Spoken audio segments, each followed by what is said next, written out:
If I was to say to you, encapsulate your biggest achievement in office so far, what would that be? It is the fact that we are bringing stability. Zimbabwe is now open for business. Zimbabwe has introduced foreign policy for engagement and re-engagement. We are desirous now to join the family of nations after 20 years or 2 decades of isolation. And I'm happy that most world capitals are giving us positive signals of acceptance. Well, can I ask you then, what have the discussions been with the United States of America? They have the strongest sanctions against Zimbabwe.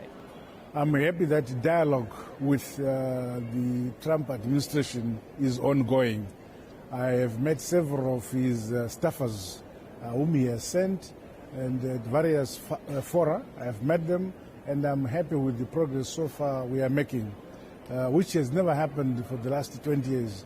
So I'm very positive that this dialogue will continue to yield positive results towards the removal of the ZIDERA sanctions. Do you think that could happen in 2019, or is that a 2020 event? I wouldn't put time frame. What is critically important is that we are engaging, and we are receiving positive response from some of them. We still have some members in this administration, some hawks, who are still very hard on Zimbabwe. What are they asking you to deliver that you need to do? Well, they are still of the opinion that the land reform which we carried out was not necessary, which we disagree. It was necessary because the land reform is premised on equalizing the situation in the country, where 70% of our land was in the hands of about 6,000 farmers from Britain, and 30% of our land was in the hands of 80 million Zimbabweans. But that is now behind us. We've done our land reform program where 363,000 families have now been settled on land, and we are saying to them the land issue is behind us. In fact, the Americans... Is it really behind you? Is the land issue really dealt with? Only to the extent that the parceling out has been done. What is there now, we have a land commission which is auditing how fairly it was distributed, because we come to incidences where some people have more land than is designated in the ecological region of that area, and where persons may have more than one family has more than one farm. It's not allowed. That audit is going on now so that we equalize and make sure there's been total fair distribution of the land. Can I ask you, one of your biggest supporters was Lord Hayne, and he recently wrote, one of your biggest supporters when you came to power was the British Lord Hayne. And he said, Zimbabwe government as it stands now is betraying every promise that it made to rebuild and renew after the despotism of Mugabe. The risk, sir, is that there is a global perception that you've not moved far enough and aggressively enough to reform. What do you say to those detractors? The issue is not, we cannot move at the pace of an individual in another country. We are moving at the pace of what is possible in Zimbabwe, the concrete effects on the ground. We must not leave anybody behind. We have institutions in our country. We have a parliament. So all the changes which we have to do, we have to go through all the parliamentary procedures. Some feel that the pace is slow, but we cannot omit any of the requirements as demanded by our constitution or demanded by our domestic or municipal laws in the country. What is critical is that we know where we want to go. We want to liberalize our economy. We are making economic reforms, and we are going to achieve that. Yes, there are some who are saying the pace is slow, but we are telling them that we cannot jump any procedures, because tomorrow it will haunt us again. Well, they're certainly hounding the currency.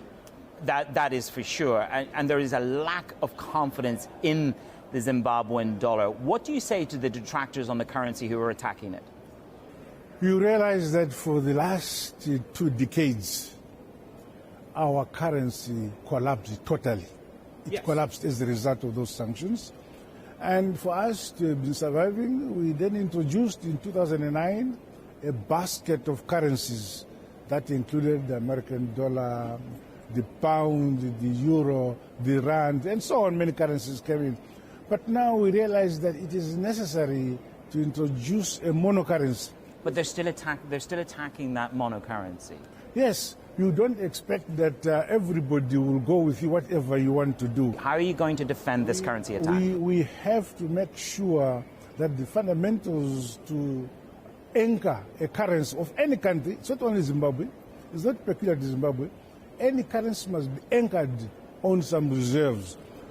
As I've told you, our economy had totally collapsed. So we are beginning from the bottom of the trough so that we build reserves and make fundamentals in place which can support a new currency.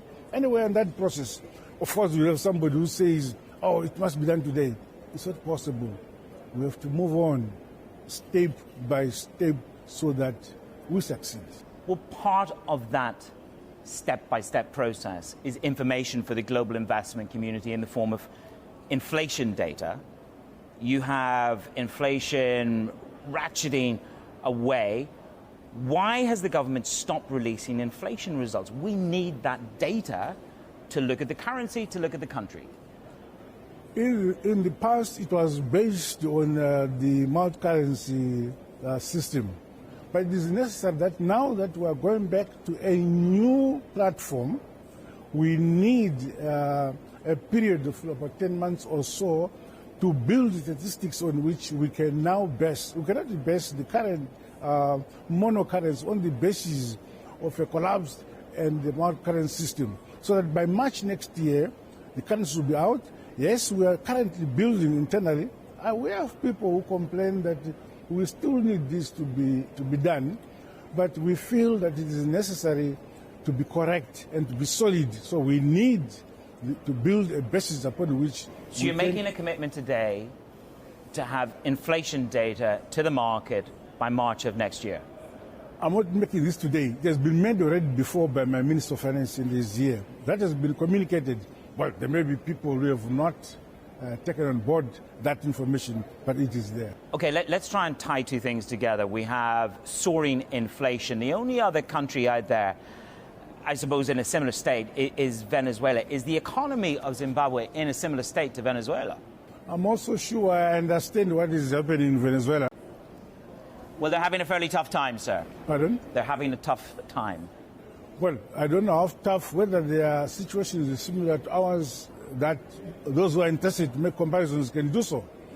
I am in charge of my country, and I must look at what is necessary to resurrect and grow my economy. In Zimbabwe, with the resources at our disposal, yes, with the constraint of the sanctions that are on us, but we cannot sit back and say, oh, we have sanctions. No. The resources which we have must be exploited.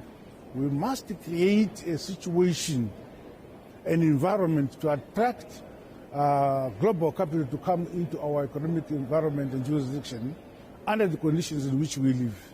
To attract that foreign capital, it is about relationships with your creditors. Talk to Bloomberg about where we are with debt forgiveness with your creditors. Yes, we are doing everything possible to approach our creditors worldwide, to give them the position which we are, to give us a breathing space, and to assure them that we are committed to honoring our date. And that is going on. Have you received any extensions? They don't sit every time. There are specific periods when they sit. That is when we will put our case. We are only about 1 month, 10 months in office. So we are doing our best. And fortunately, I'm happy to say that most of the countries in the G7, we are talking to them. Some are giving us advices what to do. And I'm happy that this is what is happening. Who's the most supportive to you? most of the G7 countries are being very warm to us, unlike in the past where they gave us their back. Today we talk front to front. Emmerson Mnangagwa, President of Zimbabwe, thank you very much for being with Bloomberg today, sir. Thank you, my brother. Most welcome. Thank you.